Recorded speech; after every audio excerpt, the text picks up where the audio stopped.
안녕하세요.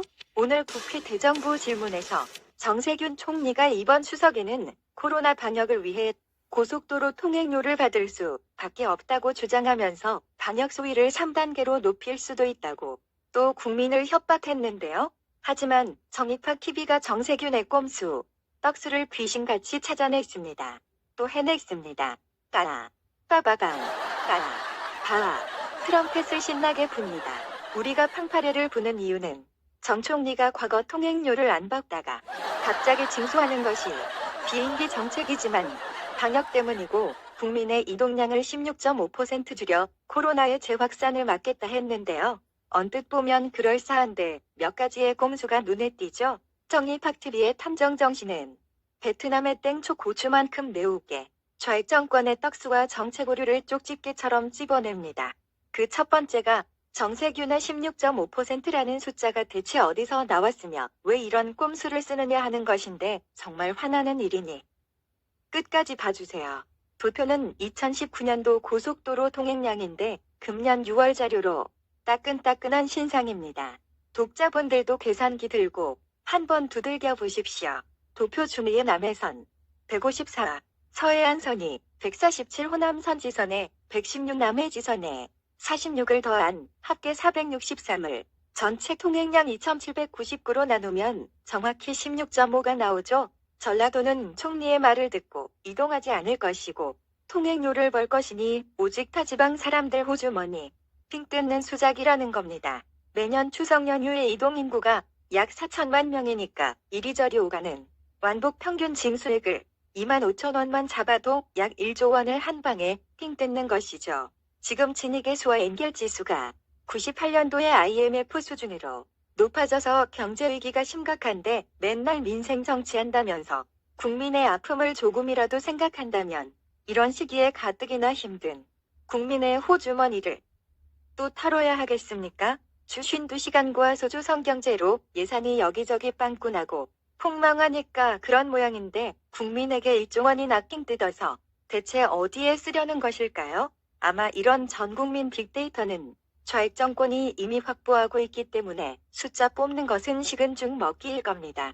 전체 인구 도표로 비교해봐도 서울, 경기 인천 지역에서 전라도 사람들이 고향으로 출발한다고 볼 때 전라도가 많이 사는 광주, 대전, 충남, 전라남북도, 제주도를 더해보십시오. 대략 17%에 가깝게 나오죠.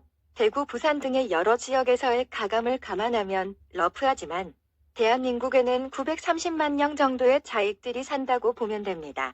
더구나 저출산과 고령화로 인구가 줄어야 하는데 그래프를 보면 해마다 늘어서 2018년도에 이미 5,200만 명인데 그 이유는 전라도가 대한민국의 행정, 입법, 사법뿐만 아니라 각 공사기업의 노른자비를 모두 차지하여 전라도 땅은 텅 비었고 그 공백은 조선족, 한족, 베트남과 태국 등의 아시안계 빨갱이 국가에 다문화 인민들로 채워 넣어서 농사를 짓게 하는 조선시대식의 노예화 전략으로 가고 있기 때문입니다.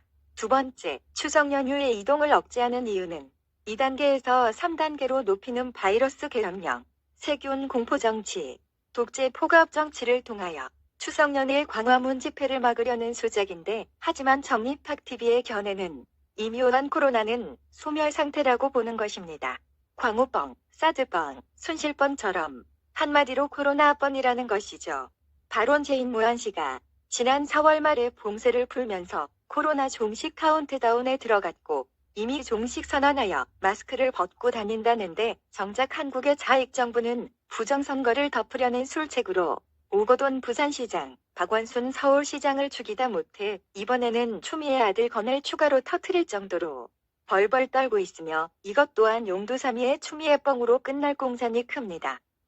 뿐만 아니라 정세균은 대규모 집회가 예상되는 개천절 시위도 불허하려는 움직임을 보이고 있는데 요즘 문재인이 자신에게 날아오는 화살이 무서우니까 브리핑정 정한경에게 표창장을 공개 수여하여 영웅 만들기를 하고 정세균에게 추석 연휴와 개천절 시위를 막으라고 책임 떠넘기기를 하고 있는 것이 눈에 빤히 보이죠. 모름지기 지도자는 모든 것이 내 책임이다. 내 무덤에 침을 뱉어라. 하는 박정희 시기 호연지기가 있어야죠. 이승만과 박근혜는 비록 좌익들의 농간이 있음을 알면서도 깨끗하게 물러났지 않았습니까? 문재인은 지도자감도 아닌 것이 3년간 2천만 태극기 시위에도 하야하지도 않고 처절할 만큼 구질구질하게 구니까 국민들을 더 빡치게 했고, 부정선거와 부동산, 경제 안보 실책을 한꺼번에 성토하는 국민들의 숫자가 기하급수적으로 늘어나니까 사회적 거리두기 꼼수로 반정부 시위자들이 식당이나 카페에 모여 정부 비방과 대정부 시위에 관해 쑥덕거리지 못하도록 자영업자들의 목을 매달아 국민 죽이기를 일삼고 있는 것입니다. 정작 유수형 당해야 할 당사자는 자신들인데 적반하장 아닙니까? 만약 광화문 개천절 시위를 끝끝내 문재인의 저희 거번이 반대한다면 시민들은 자기가 사는 지역에서 대규모 시위를 벌일 수도 있습니다. 서울, 대전, 대구, 부산 찍고 광주는 뺍니다. 하하, 만약 국민들이 이렇게 산발적인 시위를 벌인다면 당국은 집회를 통제하기가 더 힘들 겁니다. 자, 그렇다면 전국적 동시다발 시위로 갑시다. 부마 사태 능가 하는 폭동으로 번지면 속수무책일 겁니다. 동시다발 시위가 즈아 전국을 태극기로 뒤덮어라. 문재인은 하야하라. 박근혜를 복권시켜라. 갈아보자. 못 살겠다. 문재인은 하야하라. 박근혜를 복권시켜라. 갈아보자. 못 살겠다.